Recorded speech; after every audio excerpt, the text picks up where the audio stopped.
where did you learn life lessons the most, you feel, in your history?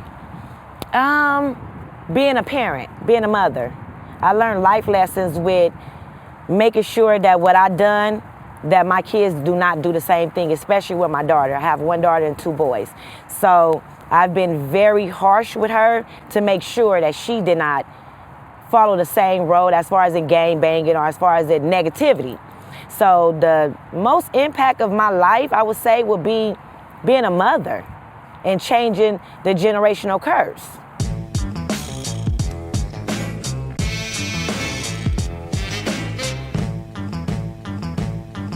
Now, your kids are grandkids to your mom who lives in the APs.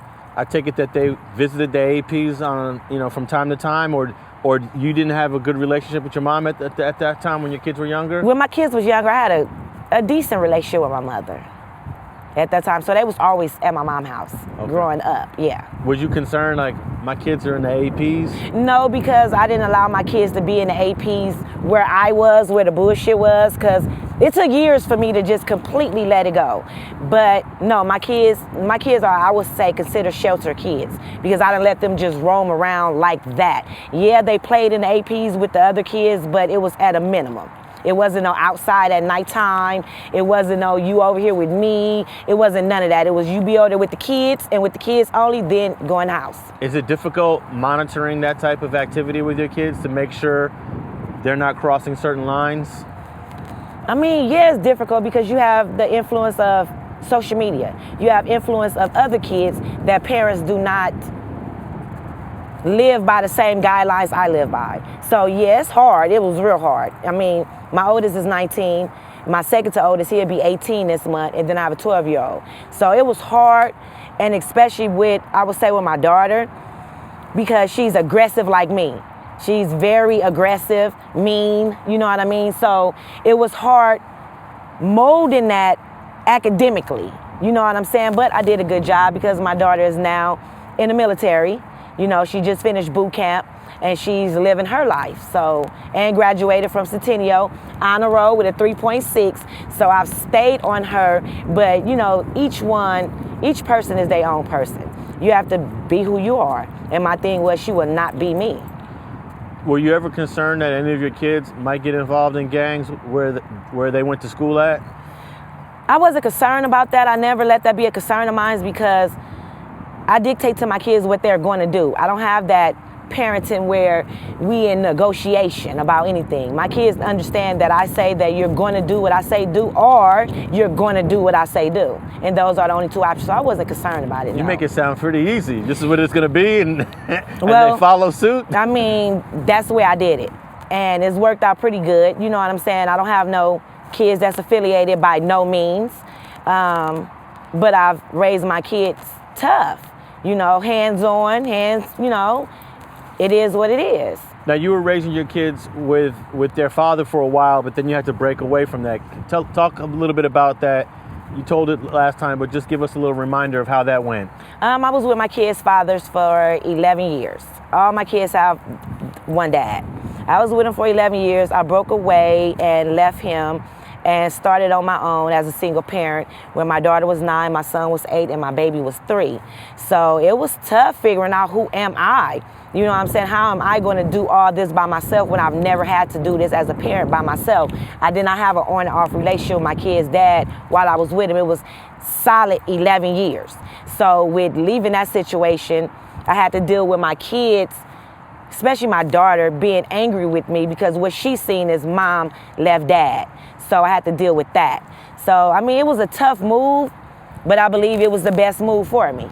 Was that decision made definitively, or did you have to like battle with yourself on making this move? Oh, I battled with myself for maybe like 2 years prior. Wow. It was about 2 years where I knew that it was getting toxic. It was never physical, but it was getting toxic to where I was suppressing who I was. And I wasn't living my life. I was living through someone else that's 20-something years older than me.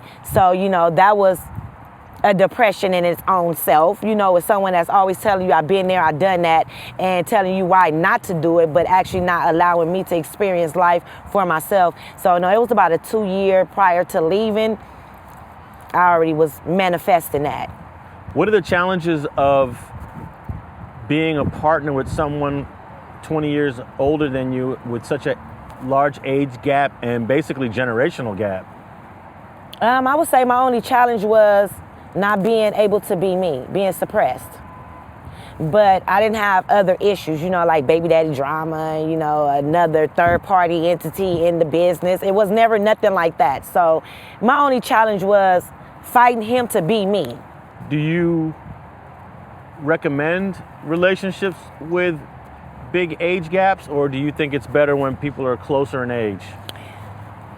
A big age gap like that, absolutely not, because someone is old enough to be your dad, you know. So like I used to always say to him, I cannot be as mature as you are. You're coming down to my level, because I have not lived the years that you have lived for me to be as mature as you are and to know what you're saying on the level that you're saying it on. So I would say no. But it goes back to dads not being there for their daughters. And I'm talking about the ones that's actually living. Mine's passed when I was 12, so obviously he hasn't been there for me after 12. But it goes back to that. I believe that young girls seek father figures. I really believe that, and I'm saying that just only from my personal opinion. So no, I don't think, I would think like, I know that, my opinion again, that girls mature faster than guys do. I would say 5 years older, something like that, just to be on the same page of maturity, depending on the guy and the girl. But 20 years, absolutely not. Now, what if a guy in his 30s wanted to date your daughter that's in the Navy? What advice would you give your daughter?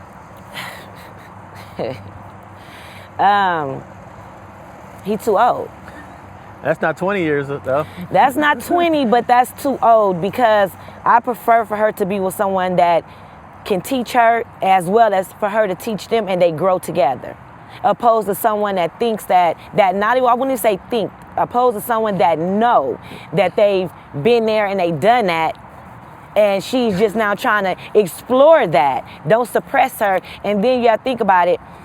When you're dealing with someone as much older than you as one could, as like 20 years, it's that love thing, it's that manipulation that goes along with that. I really believe so. So 30 years and she 19, nah, I'm not a fan of that, no. Thanks for watching StreetTV.net. If you're not subscribed, please hit that button below and click the bell to receive alerts and notifications. Feel free to comment below so you can give us your feedback, and be sure to watch the 2 related episodes to the right. If you want to support this platform or follow us on social media, visit the links in the description. Thanks for watching StreetTV.net.